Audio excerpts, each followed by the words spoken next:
శ్రీ మాత్రే నమ. అందరికీ నమస్కారం. Welcome back to by choice ఆజర్స్ ఛానల్. ఈ రోజు ఈ వీడియోల మీద షేర్ చేసుకుంటుంది నా మొదటి కార్తీక సోమవారం పూజని చేసుకున్నానండి. అదే రకంగా పూజని చేసుకున్నాను ఈ వీడియోల మీద షేర్ చేసుకుంటున్నాను. వీడియోలోకి వెళ్ళి ఛానల్ చూస్తున్నాను ఫస్ట్ టైం అయితే ప్లీజ్ సబ్స్క్రైబ్ చేయండి, లైక్ చేయండి, షేర్ చేయండి. కార్తీక సోమవారంలో స్వామివారికి ఎంతో ఇష్టమైన అభిషేకం అనేది చేస్తే చాలా మంచిదండి. సో అందుకని చెప్పి కార్తీక సోమవారం ఆవు పాలతో స్వామివారికి అభిషేకం అనేది చేసుకున్నాను. అభిషేకం చేసుకునేటప్పుడు కూడా మనం ఏదైనా వెండి గ్లాసులో కానీ లేదంటే రాగి పాత్రలో కానీ ఏదైనా అందులో మనం వేసుకొని స్వామివారికి అభిషేకం చేస్తే చాలా మంచిది. ఇంకా మీ దగ్గర దక్షిణామూర్తి సంఖ్యలు కానీ అలాంటివి ఉన్నా కూడా వాటితో కూడా అభిషేకం చేసుకుంటే చాలా మంచిది. ఏమీ లేని వాళ్ళు రాగి చెంబులో మాత్రం రాగి పాత్ర ఏమైనా ఉంటుంది కదా అందులో మన పాలు అనేది వేసుకొని పాలతో అభిషేకం ఉట్టి ఆవు పాలతో మాత్రమే స్వామివారికి అభిషేకం అనేది చేసుకున్నానండి. కొంచెం పంచామృతాలతో కూడా కలిసి మనం చేసుకోవచ్చు. అది ఏ రకంగా చేయాలనేది నేను ఏ రకంగా చేసి మొత్తం ఈ వీడియోలో మీకు తెలిసిపోతుంది. పంచామృతాలు చేసుకుంటే మీకు నెక్స్ట్ వీడియోలో నేను చూపిస్తానండి. నేను మట్టుకు సింపుల్గా చేసుకున్నాను, ఎందుకంటే ఆ రోజు నాది ప్రయాణం కూడా ఉందండి. అనుకోకుండా నేను మా ఊరు కూడా వచ్చాను. ఇక్కడ కూడా మీకు కొన్ని పూజలు కూడా నేను చూపిస్తాను. మొత్తం శివదేవుని యొక్కకి ఎంతో ఇష్టమైన తెలుపు పుష్పాలు, అదేవిధంగా విభూతితో స్వామివారికి అభిషేకం చేసుకున్నానండి. అంటే స్వామివారికి అష్టోత్తరం చేసుకున్నాను. అదేవిధంగా బిల్వపత్రాలతో స్వామివారికి అష్టోత్తరం అనేది చేసుకున్నాను. సో విధంగా ఈ నెల రోజులు కూడా కొబ్బరికాయ దీపం వెలిగిస్తే చాలా మంచిదండి. ఇందులో మీకు ఏదైనా కొబ్బరికాయ దీపం కూడా వెలిగించుకుంటే చాలా చాలా మంచిదండి. ఈ నెల రోజులు కూడా వెలిగించిన ప్రయత్నించండి. చిన్న సైజు కొబ్బరికాయలు కూడా ఉంటాయండి, పెద్ద కొబ్బరికాయలే కాకుండా. అదేవిధంగా స్వామివారికి ఎంతో ఇష్టమైన కొబ్బరికాయలు ఒక్క నైవేద్యం కూడా పెడితే చాలా మంచిదండి. చిన్న చిన్న మొక్కలుగా చేసి అందులో పంచదార కలిపి స్వామివారి నైవేద్యం పెట్టుకుంటే చాలా మంచిది. అంటే అన్ని తెలుపుగా ఎక్కువగా యూజ్ చేస్తే చాలా మంచిదండి. ఇంకా మీకు బిల్వపత్రాలు ఒరిజినల్ దొరికితే చాలా మంచిది, లేదంటే ఇలా వెండి బిల్వపత్రాలతో కూడా స్వామివారికి అష్టోత్తరం చేసుకుంటే చాలా మంచిది. అదేవిధంగా దీపారాధన చేసేటప్పుడు కూడా కొబ్బరి నూనె అంటే స్వచ్ఛమైన కొబ్బరి నూనె ఉంటుందండి. సో ఆ కొబ్బరి నూనెతో కూడా దీపారాధన చేసుకుంటే చాలా మంచిది.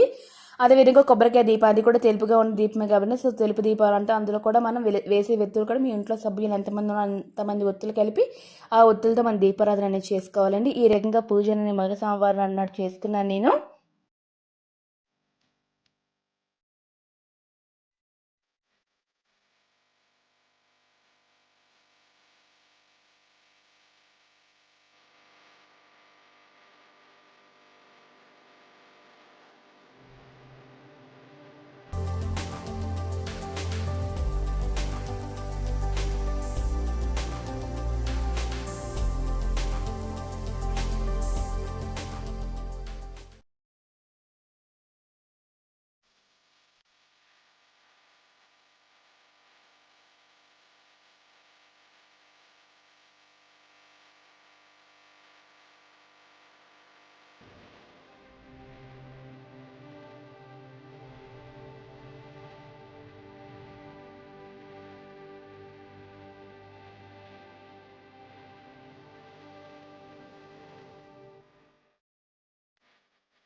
చూసారు కదండి ఈ వీడియో నచ్చితే ప్లీజ్ లైక్ చేయండి, షేర్ చేయండి, సబ్స్క్రైబ్ చేయండి. థ్యాంక్ యూ అండ్ నమస్తే. మళ్ళీ మంచి వీడియో మిమ్మల్ని కలుసుకుంటాను. Thank you for watching.